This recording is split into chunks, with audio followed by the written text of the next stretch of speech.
kategorija poslovni avto. 5. mesto Opel Grandland.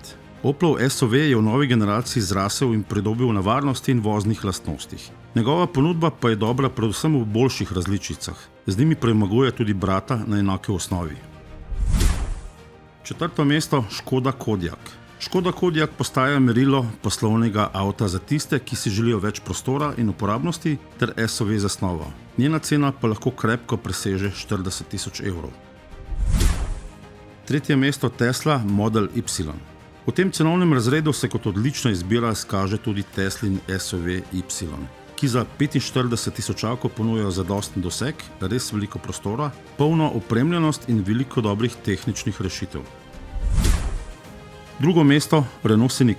Renault Scenic je favorit iz ozadja. Njegova enoprostorska zasnova ni privlačna, a je uporabna in učinkovita. Cenovno je ugoden, tehnično sodoben in ponuja odlično alternativo klasičnim tekmecem. 1. mesto Audi A5. Audi A5 pa je pravo utelešenje poslovnega avta. Lep, eleganten, vozniško odličen, varnostno skoraj popoln in klasično limuzinski ali karavanski. Je pa kar drag, a vseeno izjemen in edini pravi poslovni avto.